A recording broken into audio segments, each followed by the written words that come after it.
Hi, everyone. Welcome to Murder, She Watched, the podcast where we solve murders from our couch. My name is Amy Archer. I'm here today with the wind beneath my wings. Aw. Amanda Leo. Lipnack, Radel, and Leo, And of Leo. course. The wind beneath your wings, Leo, and his mother, Amanda. Yes, is here. yes. Yeah. How are you two today? We're good. It is pouring rain here today. It's pouring rain here, too. We're recording this early, guys. It's Saturday, and, I mean, it's just downpour all day. Pouring, which I'm glad for because my flowers needed it. But I was supposed to go to therapy today, so I texted Priscilla, and I'm like, we're gonna be transitioning to a virtual session because I don't want to go out in this weather. Yeah, I don't blame you. My therapist was away this weekend, which was hard. Yeah. Yeah, you need her right now. I needed her because if you're not familiar, I have twin daughters who just graduated high school and as we speak are on their way to senior week. Mm-hmm. Mm-hmm. And I keep telling Amy it will be fine. Makes me want to just curl up in a ball and die. Mm-hmm. No, you'll be fine. They'll be fine. But and then I am going to the beach Monday and it looks like it might not rain now on some days. See, I'm not sure. I told you. Yeah. Yeah. It's going to be okay. We'll see. If the weather's nice, I'll come see you on Wednesday. Okay. All right. That sounds good. All right. So for those of you who didn't listen, I am going to drop at the same time when I drop this on this feed, I'm going to drop the documentary of Gone Girls, the Gilgo Beach Killer, the Long Island serial killer, that I did with Rebecca Sebastian on this feed. Yes. So that you have it. So you can hear both things. I just listened to it yesterday. And I had not watched Gone Girls. Mm-hmm. Very different documentaries. Very different. Yeah. Rebecca was great. She was She great. had a lot of knowledge about the case and she was really good. Yeah. Yeah. I enjoyed it. I listened to it after I watched this. So because this documentary does give you the overview of the case, but they don't go real deep into the corruption. Yeah. And we did that in the first documentary because the first documentary goes really deep into that. And it's interesting because I don't know where I read this, but somehow I gleaned the idea that Rex Heuermann is kind of trying to say that Jimmy Burke like tampered with evidence or something. Okay. Like he's trying to take the Jimmy Burke of it all. Okay. And use that to his advantage to kind of plant seeds of doubt in people's minds. Like, no, dude, no. They didn't really talk You are about... not Karen Reed. This is not Michael Proctor. No. They didn't really talk about that in the documentaries. The only reason they seem to talk about the corruption is just why it took so long for us to get here. Yes. When we had this evidence. Yes. And some of it, I think it took us so long to get here is because DNA evidence has just gotten so much better. Yeah. And what we can find has gotten so much better. And a big part of it, too, is these women were sex workers and nobody treated them like human beings. Yeah. And it's disgusting. It's disgusting. Yeah. It is disgusting. I wish we could get to a place in the world where we realize that sex work is legitimate work. There's no shame in it. There's nothing wrong with it. As long as everybody involved is consenting, there's nothing wrong with it. The challenge is so many people get coerced into it or controlled. Like, right. And that's where it becomes a problem. That's where regulation would help. Because if it was legal and there was regulation, you wouldn't have these pimps who took advantage of these women and put them in really bad and dangerous situations. You would have more, I don't know, regulation and rules around that kind of stuff. Yeah. Look at countries like the Netherlands. Like, it is a highly regulated industry. And as such, the sex workers are a lot safer. Mm-hmm. And the users of said services are also a lot safer. Yeah, that's true. That's a good Everybody point. gets safer when we have somebody taking a look at it. Yeah, I agree. So overall thoughts of the Gilgo Beach Killer House of Secrets. What did you think of this documentary? It was on Peacock. It was 3 parts. It just dropped. I thought it was excellent.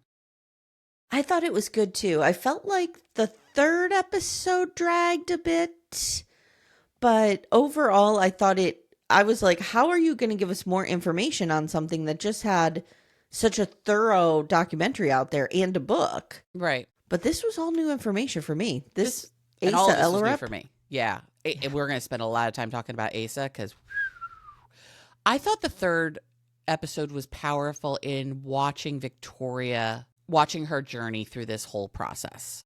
Yeah. And seeing beginning to see who her father was. Mm-hmm. And, oh God, I should have written her name down. The daughter of the BTK killer. Yeah, I have her name, but I thought she was incredibly powerful too, because I think she is a member of a club of A, so few people are a member of, and B, it's no wild. one wants to be a member of. And I think her being able to talk to the families of serial killers is an important thing. Like, there are these families who had no idea or chose not to have an idea that a monster was living in their home. I was talking with Mary Payne Gilbert last night of Pink Shade, and we were texting back and forth because she was watching this documentary. Mm-hmm. And I said to her, you know, the wife can leave. The wife can divorce him and leave and never have anything to do with them again. The daughter, Victoria, has his genetics. She is his daughter. And has his name. She could change her name, but yeah. Right, but she is like tied to him in a much different way. Yes. And just the mind fuck that must be for somebody to be like, by the way, your dad's a serial killer. Right. Like, what the hell? And just knowing what he did to young women of your own age. Yeah. You know, like, you must be like, was he ever thinking about murdering me? Was he ever thinking about murdering my friends? Mm-hmm. Like, come on. It's terrifying. So, I want to start, like, I've been starting the documentaries I've been doing with just a read off of the victims. Hit us. So Shannon Gilbert is interesting because she's not considered a victim of his because they haven't considered her a murderer yet. Right. But she's a victim of his, trust me. So Shannon Gilbert was 23. Maureen Brainerd Barnes was 25. Melissa Bartholomew was 24. Megan Waterman was 22. Amber Lynn, some people say Castillo, some people say Castillo, was 27. Jessica Taylor was 20. Valerie Mack was 24. Then we have some other people who have not been directly tied to him, but who have been found. So I'm not going to go into all of their names. Highly suspected. Highly suspecting, yeah. Absolutely. So just so you're aware, I have a lot of notes. So okay, good. We got a lot of time. Okay. All right. So just like Gone Girls, the documentary starts with that 911 call from Shannon Gilbert, which was, if you listen to it, they play the whole thing in the other documentary. Yeah. It's haunting. It's and terrifying. Scary. Like, you hear a girl running for her life. We still don't know what spooked her. We still don't know what happened. Like, all we know is she's gone. Mm-hmm. The Gilgo Four are discovered in December of 2010. They are Amber Lynn Castillo, Melissa Bartholomew, Maureen Brainerd Barnes, and Megan Waterman. Those are considered the Gilgo Four. They're found in 2010, and they're found because of Shannon. So Shannon is the key to unlocking this whole thing. Here's what happened. And a little of this I lifted from my notes from the last documentary because this didn't fill it in. Okay, cool. So Shannon went to Manhattan to meet up with Michael Pack, her driver. She was working as an escort through Craigslist. Remember Craigslist? Well, I sure do. Oh, boy. I met people. I dated people off of Craigslist. That was a thing. Whoa. It wasn't the creepy thing that it would be now. I know. Yeah. They were driving around without much luck, and sometime around midnight, he gets a call from Joe Brewer, one of her clients, and he's promising them a few hours, which is the equivalent of a couple $100 if they come out to Oak Park. So she goes, Michael Pack drives her out there. She goes into Brewer's house, and at dawn, Joe is tapping on Michael Pack's window saying Shannon won't leave. This is according to Michael. He tried to get her out of there to drive her home, but she was completely spooked. She runs. She's on with 911. Yes. The whole time, so we hear all of this. She's running to this dude's house. He lets her in, calls 911, but she runs again. Michael's trying to find her and can't, so he leaves. Mm-hmm. So now she's just running around, terrified, on Long Island. Right. No one can really explain why she's so upset. Joe Brewer doesn't seem to have any information. Michael Pack cannot explain it. The cops go out, but no one's there, and they assume she went home with Michael Pack, and they do not investigate further. Of course not, because who cares? Because she's just a sex worker. But Shannon's mom, Mary, is like a fucking hero, and she's all over this. She goes to the press. She, freaks out. She's holding these press conferences where she's freaking out on the police department. And so finally they agree to look for Shannon 8 months later. And that's when they find the Gilgo 4, when they're actually looking for her. They find a body. They assume that it is Shannon. So they call the mother and tell her, but then they're like, oh, never mind. It's not her. Oh, God. Here, we've talked about this before, and I losing your child obviously is the worst thing that can ever happen to a human being on the planet. I have to think if my child was missing, the longer the missing, the harder that I don't know what's better, having hope that your child could come home or just knowing what happened. I know. I don't know what's Becca better. and I They're were both talking awful. about that when we recorded Bakersfield 3, which will be out next week. One of the girls is still missing.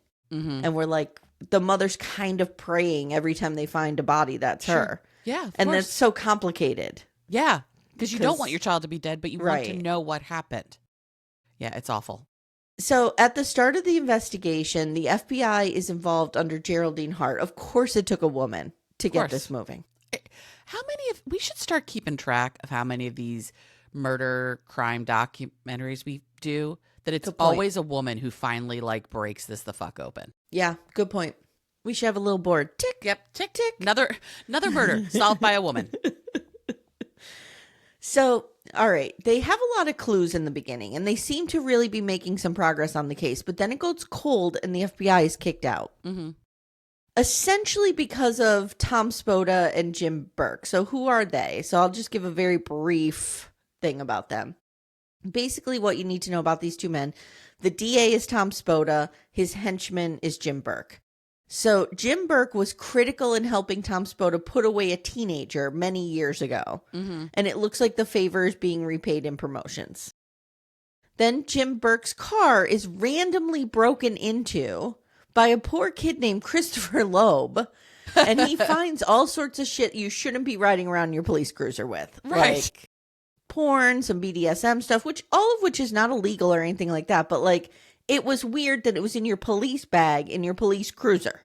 It's not your personal car or in your personal bedroom. It's in your work vehicle. Not where we keep these things. No. So, when Christopher Loeb is brought in, he's arrested for this. Like, he is beaten within an inch of his life, practically. And years later, he goes to the press and this whole thing blows wide open. And Jim Burke, who's the guy who was promoted and, all this bad shit, he and Tom Spoda are both arrested and they both go to jail. Yeah. Good. Bye. And it's kind of great. Yeah. Mm-hmm. I love when crooked cops get brought down. I do too. It really brings me joy. So how does that connect to the Gilgo Beach? Well, it turns out Jim Burke was using sex workers and didn't want this to come out. Okay, I get that. So I'm sure he didn't. Yep. So he impeded the investigation. He kicked the FBI out of there. And because of this entrenched, privileged white dude, this case went unanswered for years. Yep. Good job. So they bring in Geraldine Hart, who was part of the original investigation, but was kicked out. And she's like, I'm solving this motherfucker. Let's get it done. Yeah. So as part of the initial investigation, they had a bunch of cell phone data from the girls and from this weirdo who was calling the sisters. How about that?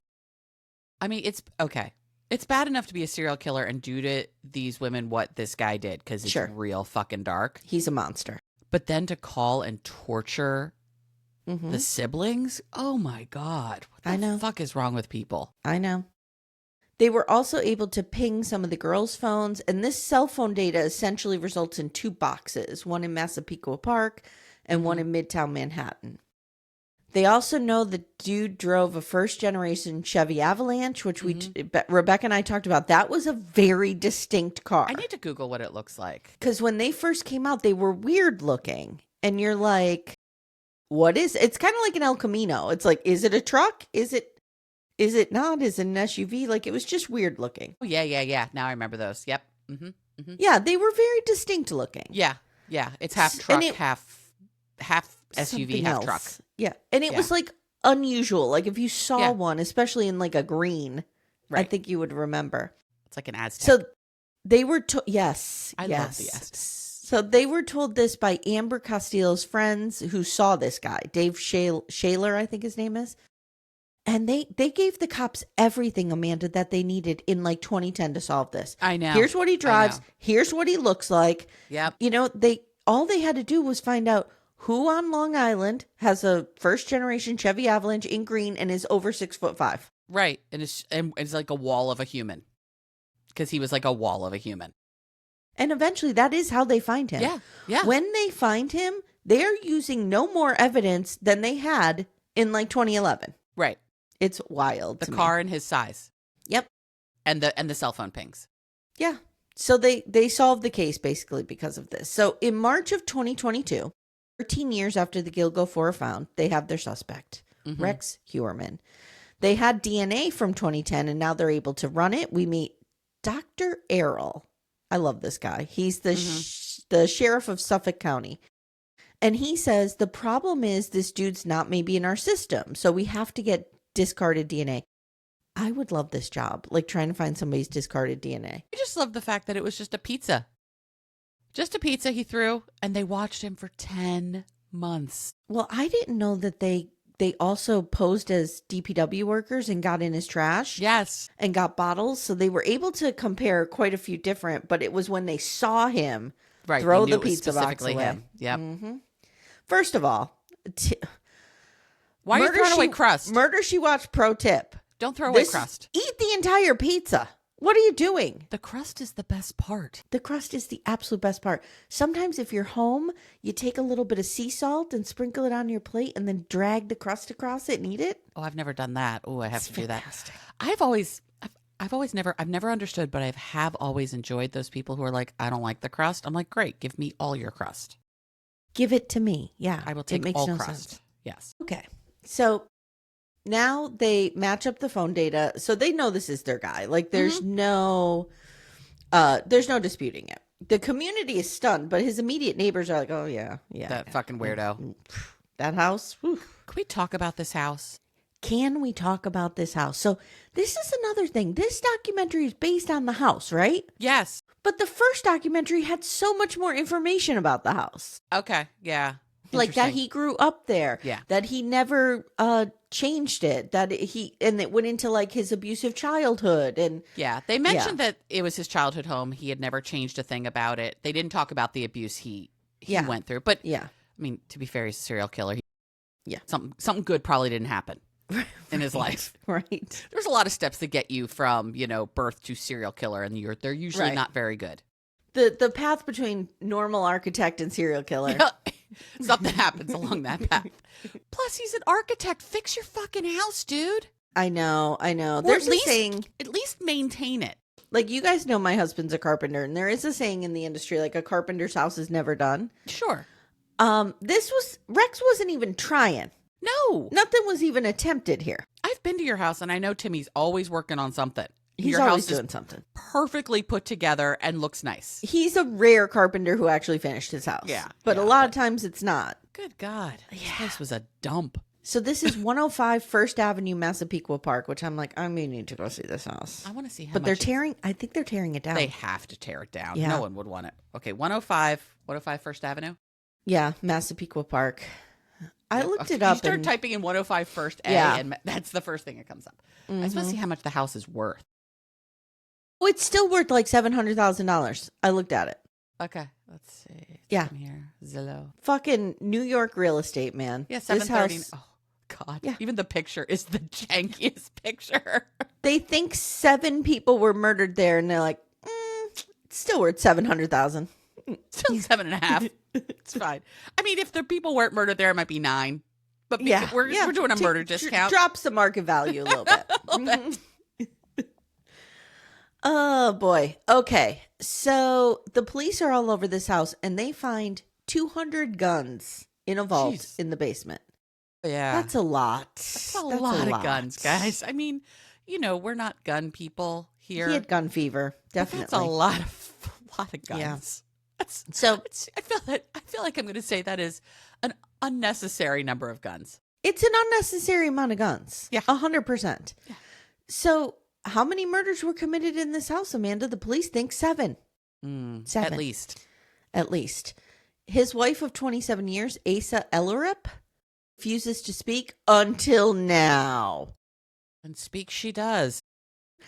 So I have a note here that one of the weirdest parts of the Gone Girl documentary is when, and I made fun of it at the time when we covered it, how the press is all outside the house and these people are trying to live their lives as nothing happened. Right. And they're like grilling hot dogs on the front lawn and stuff like that. And the press are like screaming at them like, what do you think about your husband murdering all these women? And they're like, Uncle Jimmy, you want that medium rare? How do you want your burger? Like, it's so weird. It's so weird. I'm sure they had press outside of their house for months. At Yeah. some point, you have to start living your life. I'm always confused by people who have a backyard but still choose to grill in the front yard. A la the hibachi dinner in Secret Lives of Mormon Wives in the front yard versus the back. Yeah. What is going on in the backyard? Then we find out, they were digging it up looking for bodies, essentially. There's some shit happening back there. Okay, so in episode 2, we're going to meet Rex's daughter, Victoria. She says she went to work on July 13, 2023, and she told her father, I love you. Asa says that night the police banged on her door at 11:30. She assumed they were here for the guns. If the police banged on the door right now to drag my husband out, I wouldn't have any idea why they were here. I wouldn't be like, oh, could it be the guns? Could it be, Right. I wouldn't have a list of potential items. I'd be like, honestly, the worst would be a weed gummy. Like, that's there as you bad go. as it goes. And we both have medical cards. Yep. That's as dicey as it gets around here. Exactly. Well, Timmy does have a full-on, it's a conic box, like a storage. Okay. You know what I'm talking about? Yeah. And I was in there the other day. That's where we park our lawnmower. And I was getting it out. And I looked and there's all sorts of heavy-duty chains around. I'm like, is this a... Interesting. Because, it that is... Kill room. Yeah, it Dexter could be style. a kill room. Could be. Dexter style over there. So Victoria's like, look, I knew my dad had stuff with like the Department of Labor, the IRS, the ATF, the EPA, the CDC, the CIA, the DEA, the DOD, the NEA, the MRC, but the FBI? Come on. What? That's some serious alphabet soup she got going on over there. Well, I went through and added a lot of that alphabet soup, which the MRC is the Mississippi River Commission. I don't think he had anything going on with them. I just don't. I feel or the National confident. Endowment of the Arts. Like, what'd he do to them? NPR, PBS, KYW, the news radio in Philly. I just felt like she was going on a while there. I was like, girl. Again, please show up at my house. I couldn't come up with one that he might have a problem with. No. So they tell Asa, guess what, girl? Your husband is the Long Island serial killer. Girl, and sucks to she suck. says, no, not possible. Nope. Not possible. And I get this in the beginning. I do too. Because if somebody showed up and was like, Todd is a murderer, Amanda. You're like, are you right, you would be he like, can are you barely kidding get me? out of bed. Yes. He's long COVID and he does not have the energy to be a No. serial killer. You would be like, are you kidding me? Like, he's here all the time. He's like, He what? barely puts pants on. Like, what are you talking about? Well, that might help him out if he's a serial killer, depending on his flavor, what he's up to. That's true. That's true. And I mean that in the he just doesn't leave the home sense. Pants can slow you down if you're trying to like run away from a crime scene. Pants can slow you down. So now they see him in jail, and the press are stunned by him. He's this huge dude, God, and this one New York Post reporter. It's so funny because in the other documentary they have like the New York Times reporters and stuff, right? And in this one, it's the New York Post. This is the Peacock version. So, but excellent. So much information. In I this. agree. The New York Post reporter says, I remember looking at that guy and thinking, some of these women are not even 5 foot. Yeah. The size disparity is haunting. Stunning. It is. I think I mentioned years ago, or at some point when we were recording, I dated in college very briefly a guy who was 6'8". Wow. And it was a multitude of reasons that this did not turn into a real relationship. But I liked it because it was the first time I'd ever felt little in dating somebody, because I'm 5'8" and I'm a big girl. And like, it was interesting to feel little because I never feel little. Yeah. But I'm 5'8" and I felt tiny next to this guy. I can't imagine being like your height and your size next to this guy. I'm 5'1", if that. If that. On a tall day, you're 5'1". Yeah. It's terrifying. And, you know, Becca and I were talking a little bit about this. We did a real talk over on Little Miss Recap, and we were talking about she's raising sons, and she was talking about like how she tells her sons not like to be aware of their presence because they're tall and feel they're big next to people if you can. Yep. Yeah. So Shannon Garvey is an investigative reporter from Long Island, and she wants to know, like, did anyone suspect him? What's going on? So she starts kind of digging into this. Asa says the police were parked and they just parked at the house and they just took bags and bags and bags out. July 2023, they moved back into the house. I don't think I could go back to that house, but then again, I might not also have a choice because I'm sure they've taken all their bank account. Like, I am sure she's like, I don't have any other place to go. And her family's in Iceland. Right. Yes. Yeah. And it doesn't really sound like she has much of a family. I don't know. She was adopted and she was a foster kid. Her brother's in Iceland. Her brother's in Iceland. He Iceland. was adopted to an Iceland family. Like, the problem is, like, I mean, I can't imagine going back into that house, particularly after seeing the damage that the cops did, ripping this place to shreds. Yeah.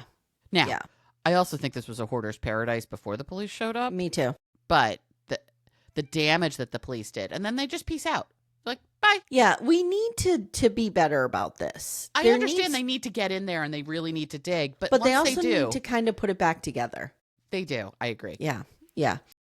So we get footage of her screaming at the reporters, and they searched the house for 12 days. It was 12 days they were displaced or whatever. And Victoria says, when we came back, our house was uninhabitable. And we see footage of the house trashed, and Asa says the kids have been crying themselves to sleep. Well, your husband did that, not the police. Okay, let's just put a pin in that.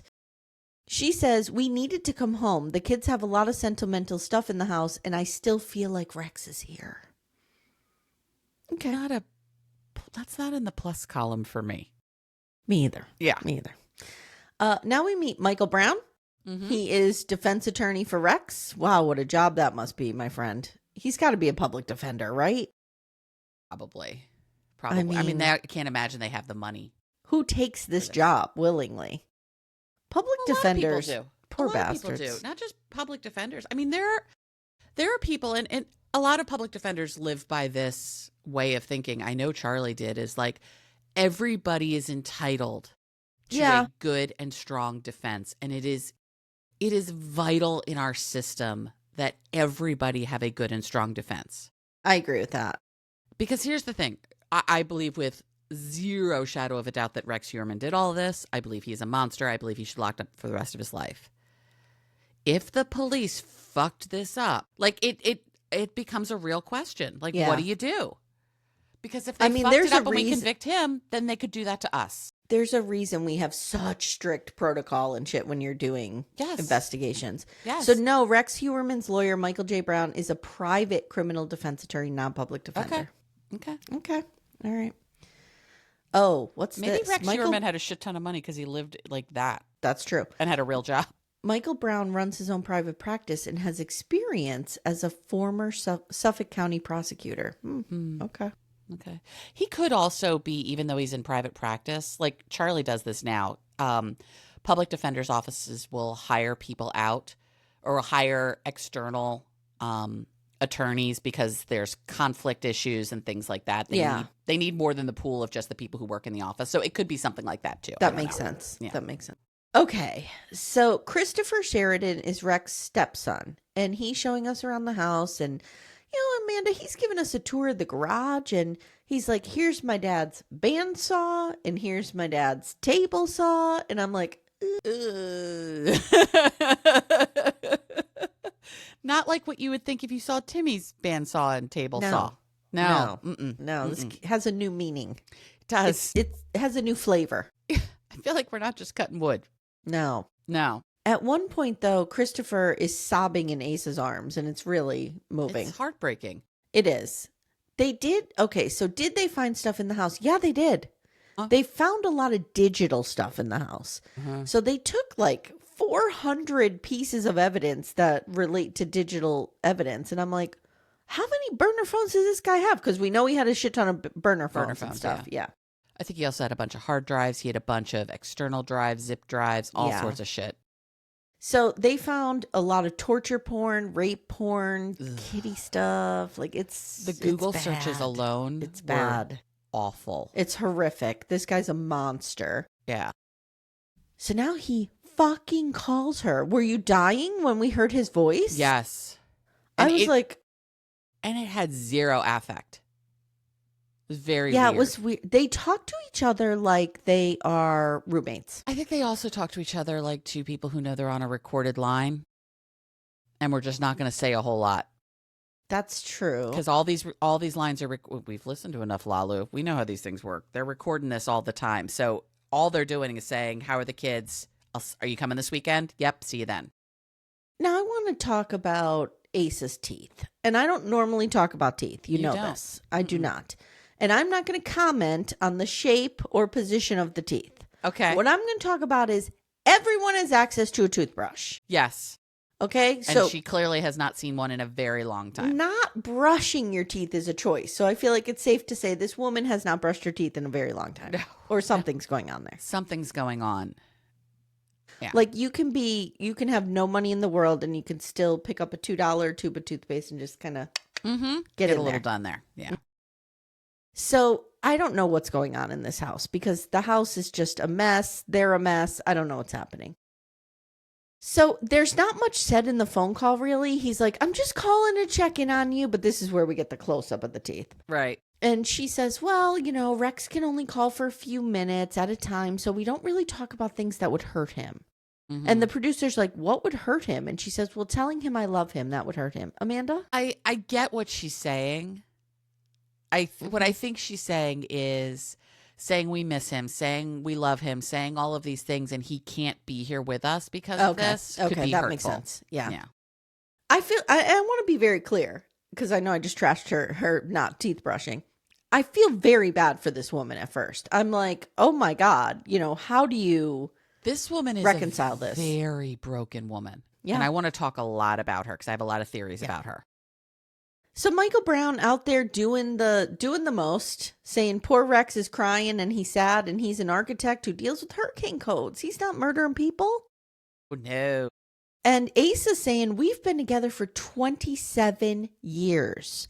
I don't think you should believe everything you hear. Do people really believe everything being said? That's what she's about saying. this. Yeah. Yeah, we do. So Rex has been working in Manhattan since 1987. He was just interviewed by a YouTube channel about his job in 2022, which we've seen that video a million times. He laughs about his favorite tool being a cabinet maker's hammer and how he can, wield it when he needs to get things out of people. What? Victoria sounds like worked the front desk in his office or was in his office in some way. And she was really inspired by him. She says she looked up to him. Victoria says, my dad's job was really intense and it was really weighing on his mental health. He would come home frustrated, angry, but he never hit us. Mm-hmm. The worst he would do is throw a plate into the sink. Okay. She says, I've never done that, but okay. She says he was an open book and those who knew him knew everything about him, the guns, everything. So now we meet Dave. His best friend. Dave is you just Google Long Island guy. Yeah. And there's Dave. There's Dave, yeah. So Dave is like, we loved Trump. We loved guns. Everything is great between us. Mm-hmm. And Dave is like, the house is run down a little bit run down. And him being an architect, that was weird that the house was run down that way. Weird. With Mary Brown, weird. Dave thinks maybe he wanted to preserve the house because he grew up in it. Okay. And he says it was Arrested Development. Yeah. Okay, Dave. Going to getting your degree in psychology. There's a vast difference between wanting to maintain a home the way you remember it and just general upkeep. We can do general maintenance and still keep the house exactly as it was. We can keep. Here's an example. So Timmy's parents built their house in 1995. Okay.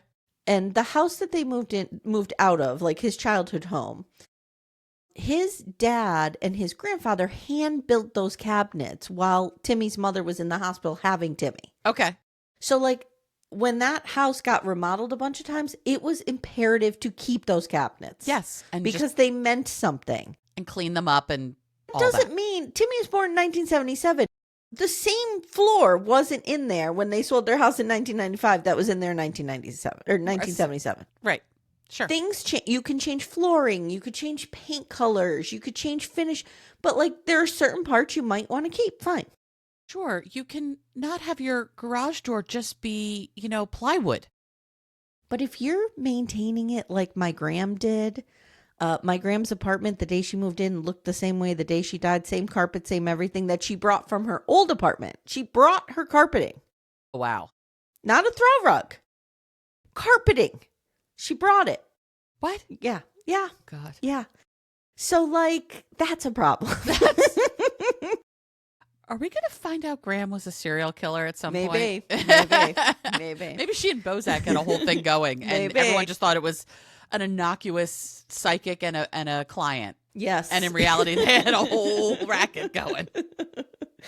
So we also learned that Rex was a very talented woodworker. We see a dollhouse that he built Victoria, and that dollhouse is pretty impressive. Yeah, it is. Yeah. Well, he's got a lot of tools. But Amanda, where did he do the murders? Like, if we're in the house, where are the murders? Well, there was a basement vault, sealed with an iron door. Pro tip, friends. As we were watching this, I said to Todd, pro tip. If you live in a home and your spouse says there is a room that you cannot enter under any circumstances, and it is locked with a vault door, you have a problem. The problem could be any number of things, but there's a problem. Get your way into that room. Find out what's happening or get yourself the hell out of that house. The very first thing I'm doing when Timmy says you can't go in that room is finding a way in that room. Absolutely. So the vault was maybe the kill room, they think. And Asa shows us the door with the combination lock and shit. And she's like, this is the room where he displayed his guns. And he never let anybody else go in there. So I wrote, okay, so let me get this straight. The rest of the house is crumbling down around you. Right. And he's putting all this money into keeping this vault, he had the iron door imported and okay. Sure, right. Asa, sure. So within the vault, there is sort of a walk-in closet situation. Yes. In the closet within a closet. It is a further secret room. Yes. Red flag. Yeah. And no one had access. But he wasn't hiding anything, Asa says. He was just hiding his safe in there. And he didn't want anybody to steal his money or get into his safe. Okay, we have a safe in our home. I think probably many, many people have safes in their home. That safe lives in our closet. Yep, same. You could walk right in and see it. That's it. And in it is our passport and our social security card and all sorts of that kind of stuff. That's it. Exactly. Yes. It's really not that exciting. Well, Victoria had never even laid eyes on this room until he was arrested. Can you imagine living in a house and realizing there's a space in the house you've never seen? No. Living there your whole life and there's a space you've never seen? No. It's weird. At my old house, there was a crawl space. I had a third floor bedroom and there was a crawl space in there. I never went in there. I could have, but I never did because I didn't want to know what's in there. Not because I think there's a serial killer, but because there could be, I don't know, a dead mouse in there or something. There could be a ghost in there. Yeah, I don't want anything to do with that. But that's as far as it went. Yeah. So, I'm sorry. I forgot to say this. At the start of this documentary, we went into this whole thing about how many serial killers there have been on Long Island. I thought that was really interesting. I forgot to mention that. Yeah. Okay, July 20th, 2023, Asa files for divorce. And the New York Post bros are like, Asa wants to distance herself here, but, I don't know. Sounds like she's maybe still believing him, but maybe not. And that, I remember that from the first doc. It seemed like she believed this and was distancing herself. She was like, I'm leaving him. And she gave a press conference where she kind of showed empathy for the victims and stuff like that. So we're all like, okay. Right. And I think she does have empathy for the victims. I think she just doesn't think her husband did it. I do too. But I'm just saying, if you're watching the press conference, the way she's talking makes it seem like she believes he did it. Rex signs the house over to her, and they want to protect the assets, essentially. They only got divorced for financial... Yep. To save them. Yeah. Victoria says, if we lost our house, we'd be homeless. It's our house. Yeah. And I'm like, girl, it's on Long Island at the height of the real estate market. You could probably still, we saw what you could sell it for. Yeah. And we know they own it outright. Yeah. Yeah. Yeah. All right. So now let's talk about their marriage. I had to do some extra work here because I couldn't piece together what Asa was saying. Okay. I think I have a good sense, so I'll be curious to see what you got. So in November 1995, she moved into the house with him, but she had met Rex much earlier. Rex was in college. She was working at a 7-Eleven. We get a little bit of her backstory. She was born in Iceland. She was adopted out to America. Her brother was adopted to an Icelandic family. So she frequently went back there. Mm-hmm. Meanwhile, Amanda, Rex loves some archaeological digs. Again, every hobby this guy has could be used for murder. Yes. Yes. She says he was tall, dark, and handsome, and she was in love with him. But before they could get together, she met her first husband and got married. Yeah. Okay. And he became a total dickbag. Yes. And she says, Rex was so sweet, and I could call him, and I could, complain to him, and he would help me out, and I would vent to him about this monster. And so eventually what happens is Rex rescues her and her son from this abusive asshole. Yep.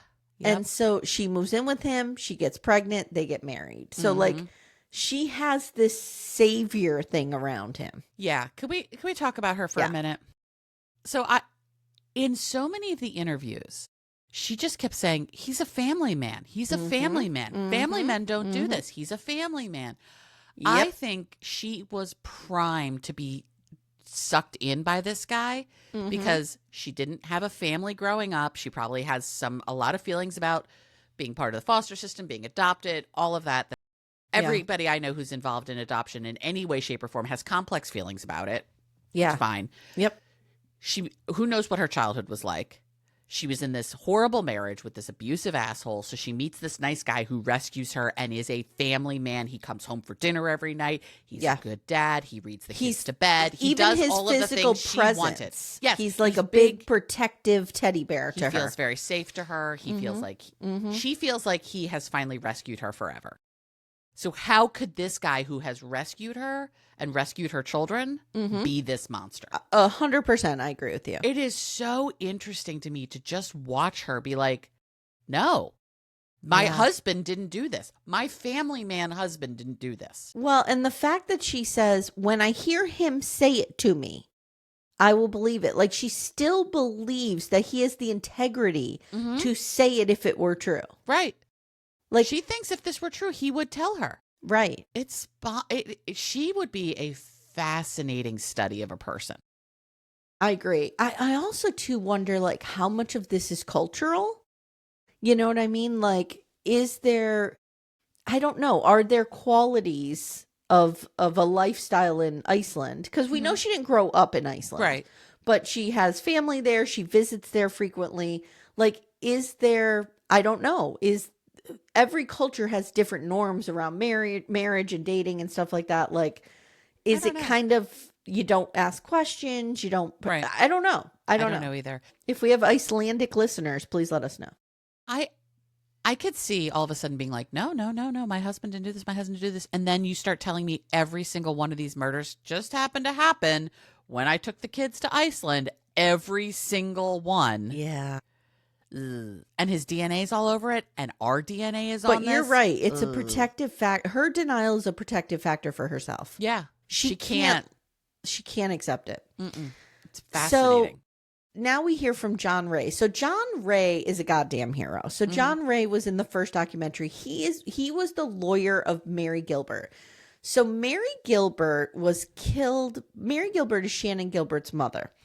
And she was killed by Shannon's sister, I think. It's real dark.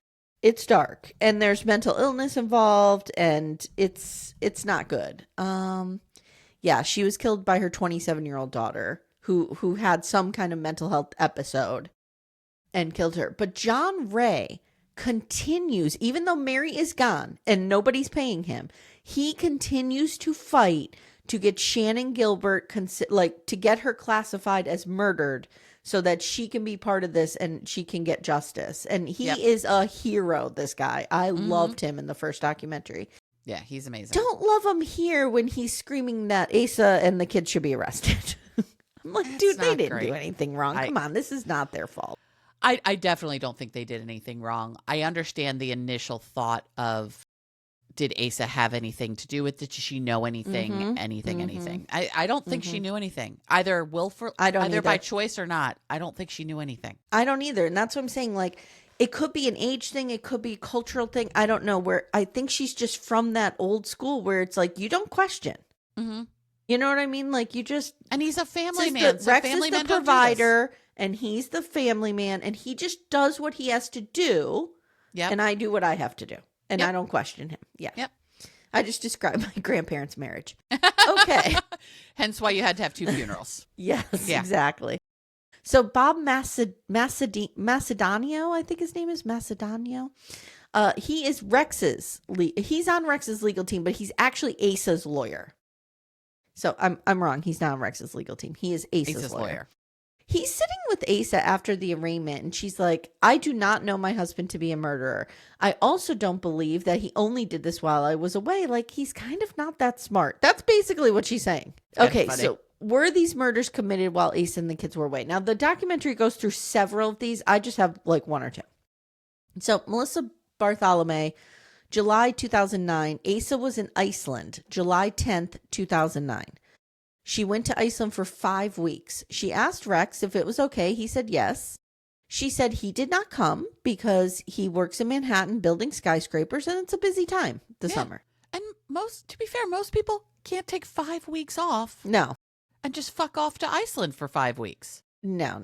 Yeah. So you know what he did? He tore up and remodeled the bathroom while she was gone. Okay. So he tore apart the bathroom completely. Yeah. Gutted it.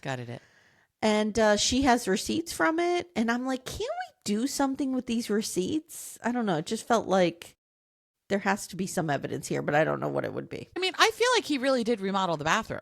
Oh, I do too, but I think he had to because there was blood and stuff. Because there was blood on the floor. Mm-hmm. Yeah, so he had to redo all this. And it's a believable story. If I want to remodel my bathroom and my family's going to be gone for 5 weeks and I'm going to do it myself, now's a good time to do it. I mean, when I remodeled my master bathroom, we did part of it like during a week we were on vacation just to make it easier for us. Now we had a contractor doing it, but still, it's not the craziest thing, but. So here's the problem with Asa's timeline. Okay. Rex joined them in Iceland, but it was like the last week. So she's like, well, he was busy because a bathroom remodel like that takes 4 weeks. No, it doesn't. No, it doesn't. No. Timmy would have that done in a week. Yeah. It doesn't. If that's all you're doing. If that's all you're doing. And even if he's just doing nights and weekends, it's a 2-week thing. And the bathroom didn't look like it. We're not talking about like a granite step-in shower.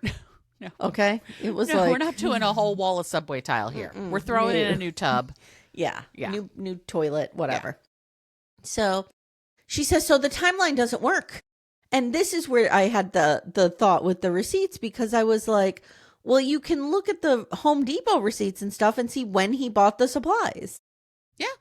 It still doesn't prove it. It still doesn't prove, because you could buy the supplies and wait for 3 weeks to start. It still doesn't prove. Or if you're me, you buy the supplies for a project and then 6 years you still haven't done it. And never do them. Right. Yes. Yeah. It's okay. It's okay. Happens to the best of us. I mean, mine's just knitting, but that's okay. So she says, so how could he possibly have murdered her? Because he was remodeling the bathroom and then he came. I just wrote, she's an idiot. Yeah. She just doesn't want to believe it. And I get it. I get why she doesn't. Yeah, I know. It's in her best interest to not believe this. Melissa Bartholomew's sister's the one who was getting the gross terroristic calls after she died. But when Rex gets on that plane, they stop. Yep. Bye. June 6th, my Graham's birthday, 2010, Megan Waterman goes missing. June 4th, Asa and the kids go to Six Flags in Maryland. Rex stays home because he hates rides. Producer says, do you think it's a coincidence these women disappeared while you were away? And Victoria now says, I don't know. I was 13 years old. Yeah. Yeah. Good answer. Yeah. Asa says, Rex was a family man. The person you're looking for is not a family man. This is someone who doesn't take their kids on vacation because they don't have kids. So Asa's operating on the idea that all serial killers don't have families. And anybody who does have a family is inherently good because you have children. And if you have children, why would you ever do anything I mean, like have you this? heard of Chris Watts or Scott Peterson? Yeah. Girl. She doesn't watch enough murder shows. She doesn't watch That's enough what it Dateline. is. That's the problem. Yeah, She that's thinks the that problem. anybody who kills people is a single dude living his life. They're not all Jeffrey Dahmer. No. Hence, we're going to meet the daughter of somebody whose father was a serial killer in a minute. We are. January 16th, 2024, he's charged with more murders, and now they have nuclear DNA results. And I guess nuclear DNA is like unimpeachable. It's like once you have that, you're sold. I didn't know the difference between it, but it's interesting that mitochondrial is used to basically say you didn't do it versus nuclear is like you did it. Yes. It's interesting. So July 2007, Asa's on vacation she's like, I was just trying to do something fun with my kids. Okay, girl, nobody said you were murdering anybody. No, we know you were going to Six Flags just to do fun things. Yeah. Oh, I'm sorry. They were in Atlantic City this time. Yeah. They allege that Rex went to work, solicited sex, sat on a train, came home, had sex, picked up the woman, killed her, dumped her, came to Atlantic City to see us. And I wrote, that's exactly what he did. That's exactly what he did. Mm-hmm. And I also like at one point, she's like, why would he see hookers? I have sex with him. It's like, girl, that's not what it's about. You don't have the kind of sex with him that he wants. No, I'm sure you don't, because his involves cutting you up. Right. And it's a whole thing where it's a power thing. It's a whore and Madonna thing where he can't have that kind of sex with her. Do you know what I mean? Like it has to be. Yeah. So a hair on Amber Castillo matches Victoria. Now they don't think Victoria had anything to do with this. This is clear though that those girl bodies was in that house. Were in that house. Yeah. The investigators had gotten an energy drink that Victoria threw out on the train, and they basically surveilled her. And the production asks her, like, how do you feel about it, that they were surveilling you? She's like, I was humiliated. I know I have nothing to feel shameful about, but it's hard. She says, I was like 12 and 13 when all this went down. Like, I wouldn't know anything. And now that I do look back, I find it hard to believe.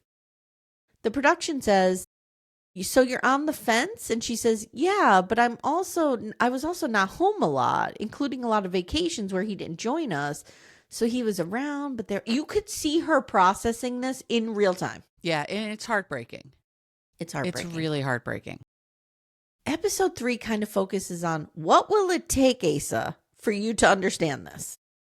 I think short of snuff films watching him do this, I don't think anything will, unless he says, I did this.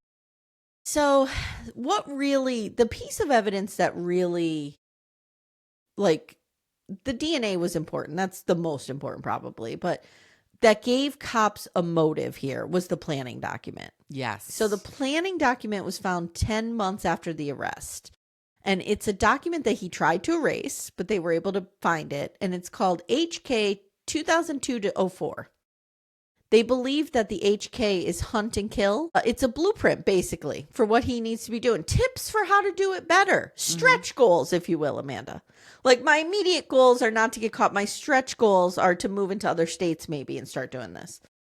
Some of the things in this documentary match up exactly to what happened to Sandra Castillo and Jessica Taylor. And, they go into, like, the list is disgusting. Yeah.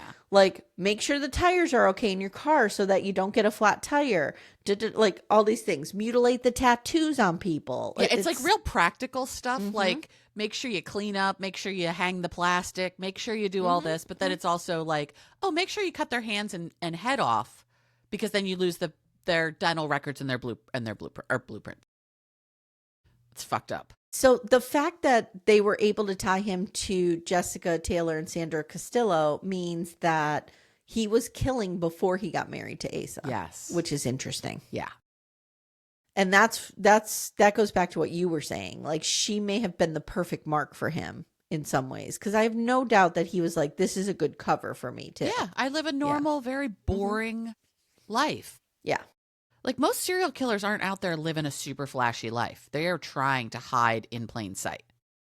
Yeah. Yeah.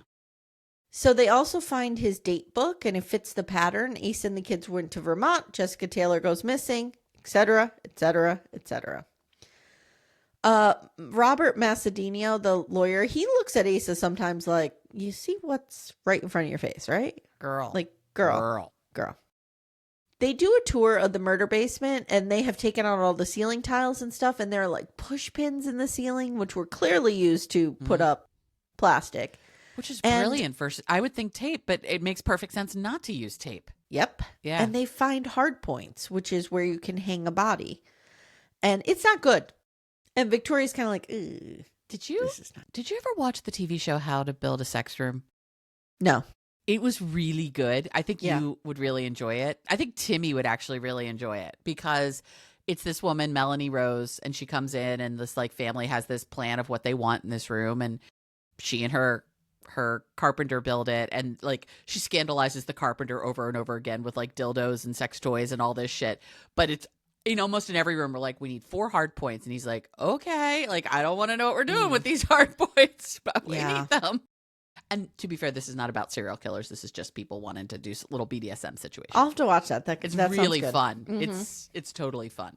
It's like a world I don't know much about, so I think I'd be interested in learning about it. You were going to text me the whole time going, wait, what is this? Why do we do this? What's this for? And I'll be happy to answer. So Asa says, that planning document, that is so Dexter style. Come on. Yeah. And Macedonio, or whatever, Robert, his name is, he goes, you understand this was created locally. Like, this was created on the keyboard that was attached to Rex's computer. Right. This was not brought in from the internet. He didn't look up Dexter kill stuff and bring it in. He wrote this. Yeah. And she's just like, well, yeah, whatever. You say tomato, I say tomato. Computer forensics are fascinating. I know. It's really terrifying. So Asa says they're just out there making assumptions for their narratives, and they're picking. Something interesting happens to her in the documentary, in my opinion. While we see Victoria kind of wake up to it, we see Asa further entrench herself in this is a conspiracy. It's almost like the more people are pressing her, the harder she is retreating into. Yep. This must be fake. Yep, agreed. It's interesting. So she says, I've known Rex since I'm 18 years old. This is his childhood bedroom. Freud, can we get you in here? What is going on there? Wow. Freud, can we bring you back from the dead to figure out this whole situation out? So now we see in real time Victoria trying to figure this out because she's like, I love my dad, but there's this other side of him, and it's a lot. So they're looking at a bunch of unidentified remains across the country now. Anywhere that Rex traveled, they find his car in South Carolina. They found the avalanche. His family's property in South Carolina, and there's a bunch of missing women there too as well. Yeah. Everywhere this guy shows up, people start going missing. One of the women who went missing, her daughter was like, that's the dude I last saw with mom. We see a press conference with our hero, friend of the pod, my mascot, Gloria Allred. I love her so much. She's not entirely perfect. You know that, I'm right? sure she's not perfect, but if you look up some of the cases she's been involved with, she has been supporting and advocating for marginalized people for a very long time. She has. I'm sure she's not perfect. She's I'll look her up and just probably going to be canceled tomorrow. I feel like there's going to be some controversy, but go ahead. So she really presses for these women to be humanized. She's like screaming about it on the news. Okay. She was born in Philly. I didn't know that. Yes, I meant to tell you that. Yeah, I didn't know that. She was like taking on cases for the queer community like long before it was something that people could be would be doing. She's a hero, in my opinion. Now, is she bad? Are you finding bad criticism? Allred's public statements of behavior have resulted in criticism. In 2012, The Atlantic described her as the ambulance chaser of feminism after she defended 2 men involved in a sexual battery lawsuit against John Travolta. Daily Beast journalist has labeled her publicly as a publicity hound. Allred's role, along with that of her daughter, Lisa Bloom, in allegedly suppressing the voices of alleged victims of Harvey Weinstein, was chronicled in Jodie Cantor and Megan. Wait a minute. What? Uh-huh. She's defending all these women, and then she helps Harvey Weinstein by... Whoa. Uh-huh.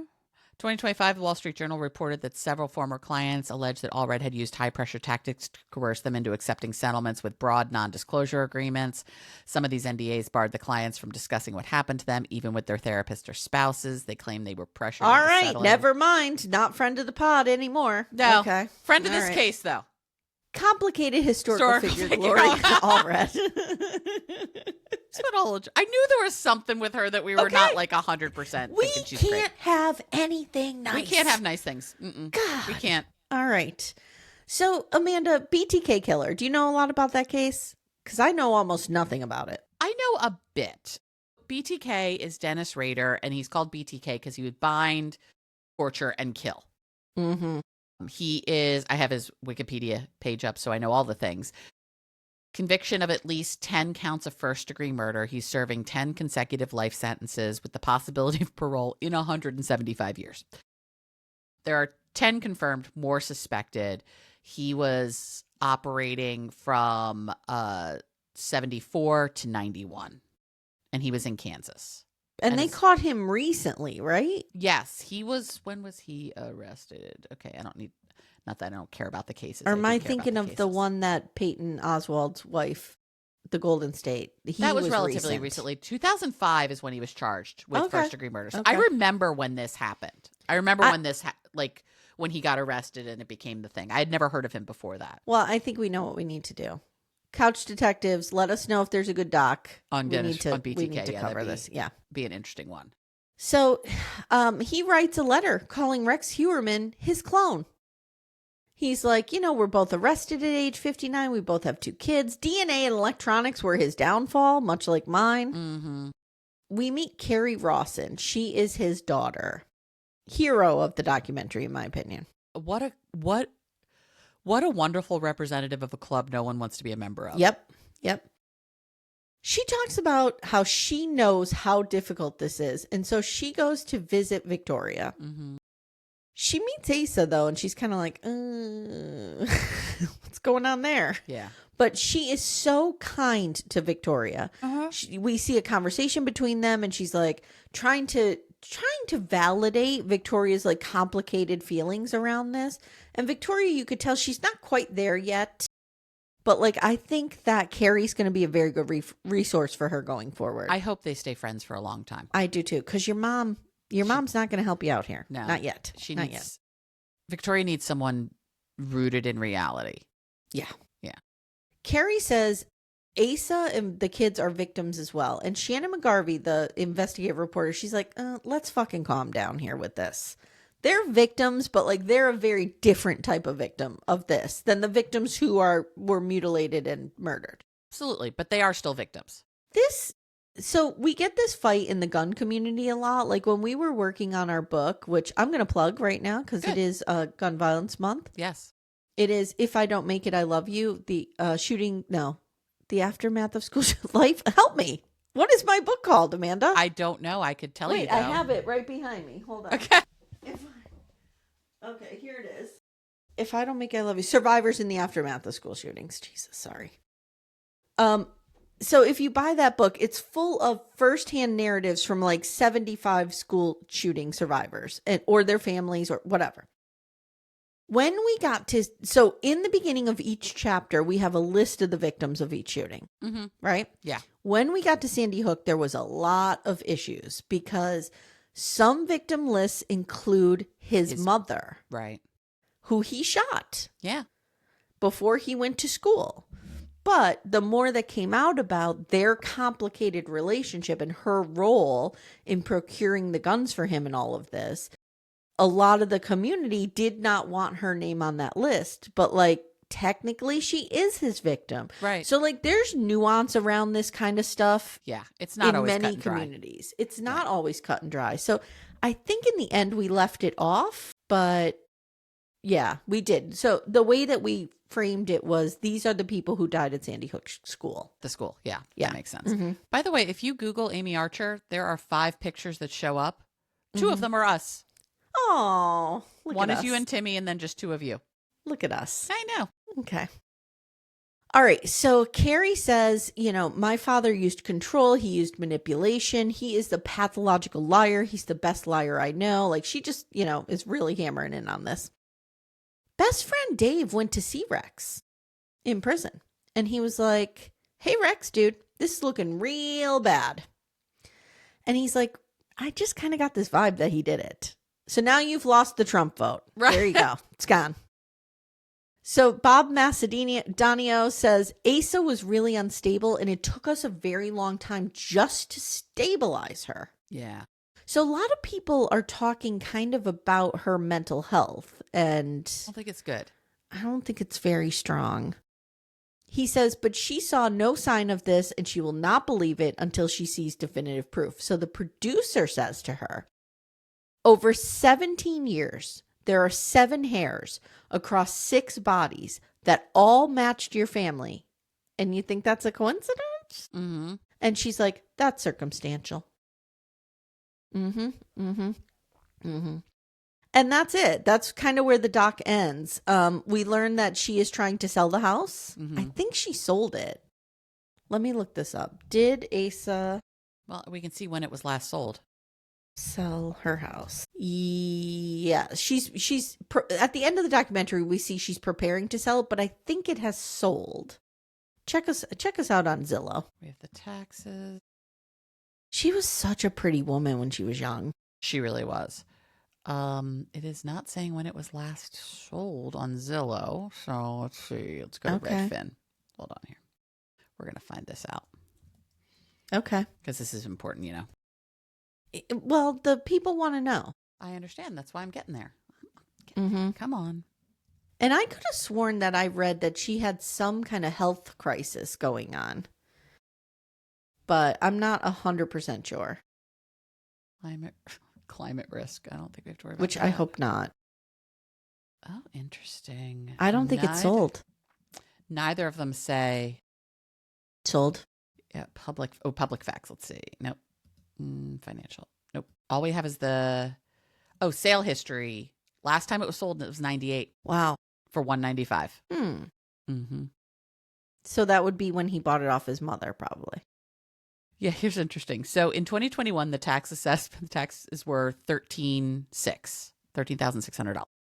2022, 10,009. So we went down 19%. And in 2023, we go back up to 12. I wonder if that had to do with what happened there. Like if that impacted. I don't know. The assessment of the house. So how'd you feel about this documentary? You liked it? I did. I really liked it. I did not know a lot about this story. I did not. I mean, I just heard this. I read the book years ago. Yeah. And I had not. And I just had heard Long Island serial killer, Gilgo Beach, but I didn't really know anything. I found it to be well done. I found it to be very comprehensive. I would like to have had more about the police corruption and the impact and the delays on figuring out who Rex was. Yeah, that other documentary really goes into that. But I could watch 7 documentaries on Asa because she is fascinating to me. Mm-hmm. Because she has made such a deal with the devil in her own head of what is true and what is not. And she won't budge from it because I don't think she can. And we don't know what he's telling her. Right. He might be saying, look, there was this crooked cop. Mm-hmm. You know what I mean? And when I don't frame me. Yeah, I don't think the Jim Burke of it all helped. No. You know? It gave her enough reason to go, interesting. Yeah. But yeah, no, I found this really good. You? But I loved it. Yeah. I thought I'm always so fascinated in the children of these people, especially. Yeah. Because like I said, you can always cut and run. Like you can always be like, I'm choosing not to have a relationship with my father anymore. But like you still have a genetic tie. It's so interesting. And how do you wrestle with that? Asa I found fascinating, but it's like, girl, I don't know. It's sad. I'm particularly interested. I'm always interested in sort of the social lens of the murder, like the idea of who's a victim and who's not. Like that kind of stuff interests me. Like how a community comes to terms with what has happened. Because I do feel like Asa is a victim. I do. And But and so is Victoria, Victoria, certainly. the children 100% are victims of this whole situation. Yeah. What if it turns out that the brother's the murderer the whole time? He knew right where that wood saw was, or whatever it was. He did. He just wasn't in the country when any of these things happened. Oh, right. That's it was. the problem. I'm joking. It was 100% Rex. It was 100% Rex. I'm team guilty. Yeah. He's guilty. He's guilty. Yeah. Ching ching.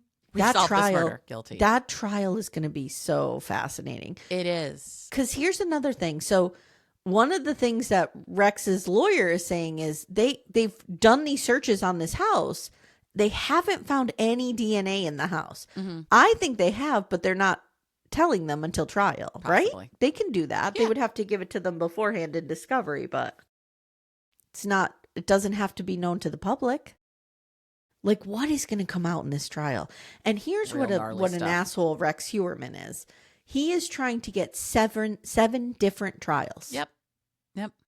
Do you know how much money that's going to cost Suffolk County? God, yes. How Or much would it money be that's in going to Nassau cost his County? attorney? Yeah. Like, Yeah. He's trying to get 7 different trials. Yeah, because he's trying to, A, prolong this as long as possible, and B, if he can be acquitted of some of them, that's less, it's I'd be easier like, to lump okay, them all let's together. go with the easiest case to prove. Yep. Let's nail him for fucking life in prison And then just be keep done going. with it. Or Yep. yeah, or just be done. Yeah. Yeah, Yep. if we're putting him in prison without the chance of parole, Yep. Or whatever. whatever. Yeah. Well, Amanda, thank you for helping me solve this murder. You're welcome. Thank you for suggesting we do this because it was really good. The police have solved this murder, Yeah, but we did too. we did. We played a big hand in it. We worked hard. We worked hard. All right, guys. Next week, right here, right in this spot, you're going to have the Bakersfield 3. That was very good. And then I don't know what's coming up after. I have nothing planned yet. Okay, cool. So we'll get there. We'll get there. Amanda, where can everybody find you aside from Little Miss Recap, where you are my numero uno? I was going to say, I'm always on Little Miss Recap all day, every day. You can also find me at amandalipnack.com. I do coaching for ladies and people of a certain age. And I'm actually starting to realize I'm working with a lot of creative folks. And I think I'm going to lean into that with some of my coaching because I'm really enjoying working with the creatives. Yeah, it's fun. That's fun.